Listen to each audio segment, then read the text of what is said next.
Good afternoon. Welcome to the Traffic Jam Conversations. Today we are talking about treasury bills and treasury bonds, and I'll share with you why, as a Ugandan youth, I would not invest in treasury bills or bonds. These are my opinions, and I am not saying this to influence the market for treasury bills and bonds, but to give the other side that usually brokers for treasury bills and bonds never talk about, or what young people do not know, and would be at an advantage with such information. First, let's understand what treasury bills and bonds are. Treasury bills are short-term loans to the government from the public that are usually between an interest rate of 7 to 9%, on rare occasions 10%. What happens when the government has projects it needs to undertake, but it's short of funds, it instructs the Bank of Uganda, the central bank, to borrow from the public, and the government pays them back at an interest. Treasury bonds, the difference between them, treasury bills and bonds, is just the period. Treasury bonds are long-term loans. They usually run from, as treasury bills run from 3 months to 6 months to 1 year maximum. Treasury bonds go for 2 years, 3 years, and as long as 20 years. And the interest is slightly higher. It's 10 to 13% per annum. So, having understood what treasury bills and bonds are, first, I am not talking to lazy people. There are three categories of people I'm not talking to. Lazy people, those that would want to sit back, chill, and just relax and have some little money coming to them to get by. Yes, you can invest in treasury bills, you get that interest. If you invest your 10 million, after 3 months, you perhaps get that interest of maybe 900, 700,000. That can keep food on your table. And another category is the category of the wealthy. I'm not talking to the wealthy, because their investment philosophy is different from the people that want to be rich. The rich themselves, the approach to investment is quite different. I'll explain that later.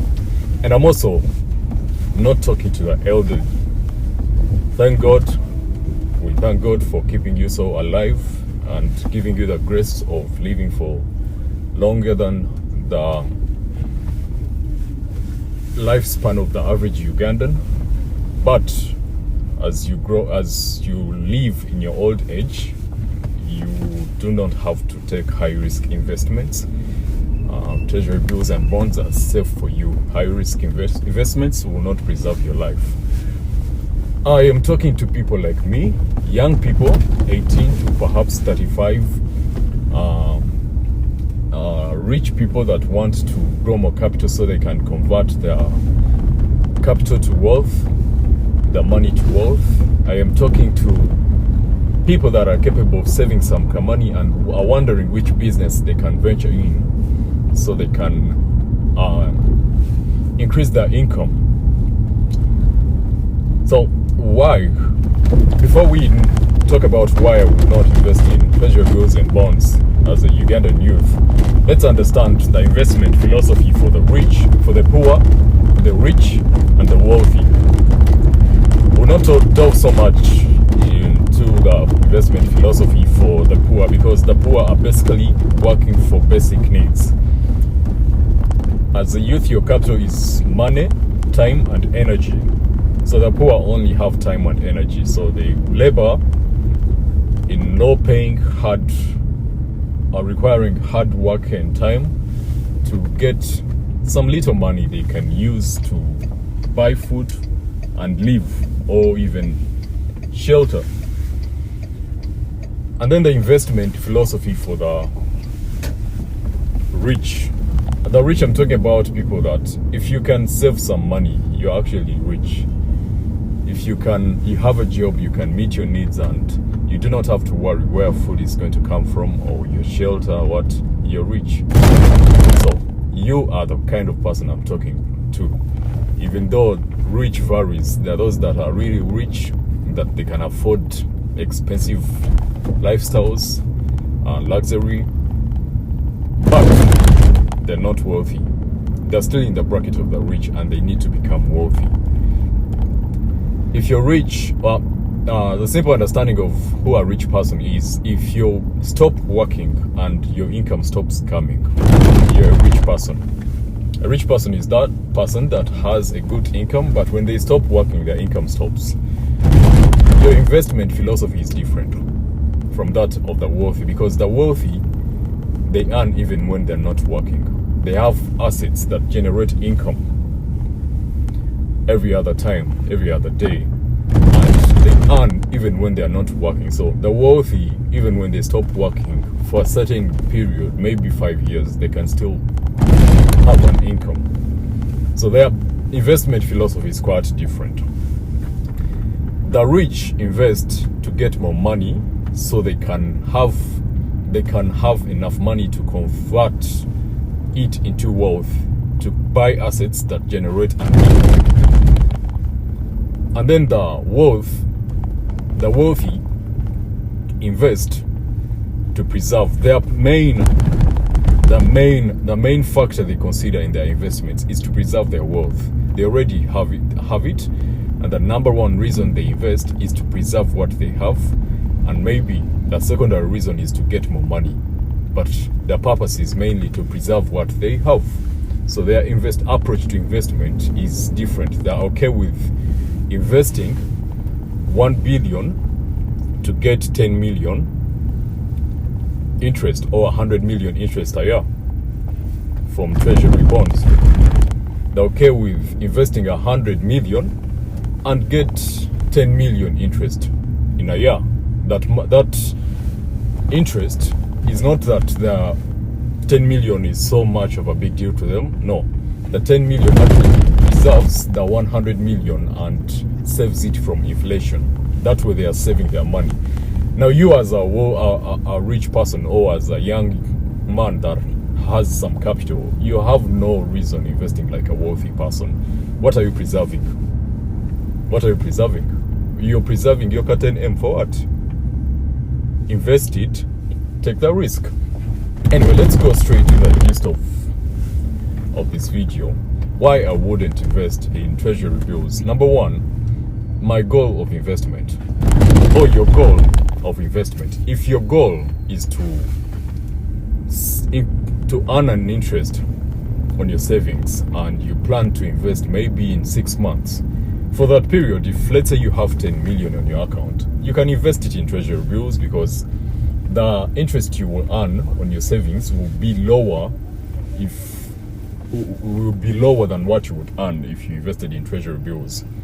You can buy an instrument of 6 months and you will have quite more interest on your savings, then you can later invest them. But if your goal or purpose is to invest in treasury bills and bonds entirely as an investment or a business that you're going to do for a while, maybe if you really have something else you're doing that keeps you going, that gives you an extra income. But if all you have is 10 million and you don't have any other source of income, you're leaving a lot of money on the table investing your 10 million in treasury bills or bonds. Even if it's 50 million, believe me, there are businesses that you should start, that you can start, that will double that capital in a year, or even triple it. At worst, multiply it by half. If it's 10 million, at the end of the year it will be 15 million. Still, it's more than what you would get from treasury bills or bonds. There are lots of businesses, I'm telling you. You see, the person that has 2 million, if they're humble enough, the problem is that we, the young generation, we have a lot of malala. We don't want to engage into these businesses, miniature businesses, because we think they are for the uneducated, yet we are unemployed. But if you are humble enough and you have your 2 million, start a grocery shop somewhere in a residential area that has a lot of homes. believe me, your 2 million will earn you at least 20,000 every day. 20,000, if you work at least 25 days a week, you're going to have 500,000 in net profit. 500,000. 500,000, if you multiply it by 12 months, that is 6 million. You have like 3 times multiplied your capital. You never have that with treasury bills or bonds. You cannot. There's so many businesses. If you have, let's say, a 10 million as your savings and you want to start a business, take your time, 3 months, 6 months, do some research, find that business you can invest in and go in. I know one person that had 10 million. They looked for a plot of land in those small towns along major roads, let's say like Hoima Road, Masaka Road, Ginger Road. So they found like a 50 by 100 plot of land and bought it at 10 million, divided it into 4 plots of Vibanja, and sold those Vibanja plots at 3-4 million each. In less than 4 months, they had 14 million. You cannot get that with treasury bills or bonds. You just have to do some research and find that high profit business that you can engage in, that will give you a return, which return will actually meet your needs. So the other issue is inflation. You know, one thing that brokers for treasury bills don't tell you is that when you invest in treasury bonds, those long-term instruments rather, yeah, they're assets as well anyway, you can get a loan against them. When you invest in them, the principal actually loses value. Even though you're earning interest, it loses value because inflation every day. For example, T.Bills says Uganda is stable at 3% inflation per year, which I think is actually not the factor. We could be between 3 to 7, or we could be actually between 5 to 7% inflation. So your money every day, as much as you're losing, you're earning interest. Your money, your principal could be losing value by 7% per year. A person that had 1 million Uganda shillings in 2001 and the person that has 1 million shillings today those are two different people. There are lots of things. The purchasing power you had with 1 million shillings back then, you could buy things that a person that of 1 million shillings today, would dream of. They would be surprised what you could buy by then.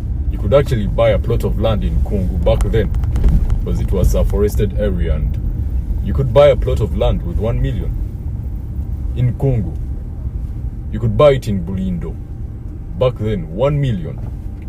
But ask the price of a plot of land in Bulindo or Kungu right now. You can't. So your money is losing value. They don't tell you that.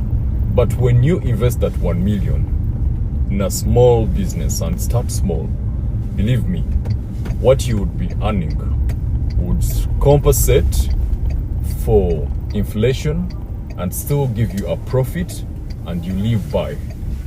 You earn money, manage inflation, at the same time grow. Your capital would grow as well, because you would be earning enough to reinvest, and when you reinvest you get more margins. So the other issue is your youth is capital. You as a youth between 18 years to 35, or even 40, you have capital that the elderly do not have. That is why they would play safe, investing in low risk investments like treasury bills and bonds. But you as a young man, 25 years, you have energy and time that those people do not have.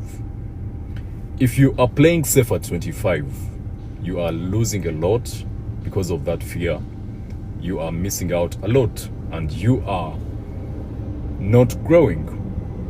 You are denying yourself an opportunity to grow. So yes, you will make some unwise decisions, but I can assure you, if at 25 years today you invest and start a business and it fails, the experience you will learn, the experience you will acquire from that failure will be much more than any experience you would get attending an MBA in theory. That is actually a practical MBA you will ever get that will catapult you to do a lot of great things. You will carry it out, as in you carry it through your lifetime in whichever endeavors you will do. You will learn and you will go back to business and correct those mistakes and you will do better. So you have that opportunity to make mistakes and learn. You lose that money, you will gain it back through trying again, because you have the time to make mistakes and try again, which opportunity the elderly do not have. So why are you playing safe, investing in low risk investments? Yes, you're supposed to be risk averse. You're not supposed to stupidly invest. No. But you're also not supposed to play safe, because you are denying yourself an opportunity to grow. Anyway, I would conclude by advising young people, to those that really are thinking about investing in treasury bills, think about what you could do first with your hands, with your energy, because you are young enough, energetic, and have a lot of time. You can afford to work 14 hours, 15 hours a day.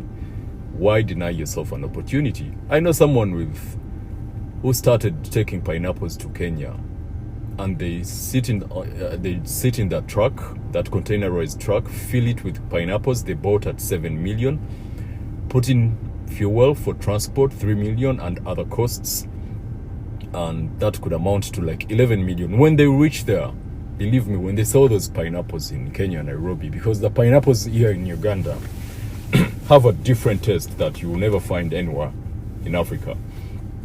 So when they sell them there, the total they make is 15 million. At worst, 14 million. From that 11 million, they can make 2 million. If they make 2 trips in a month, they have 4 million from 11 million.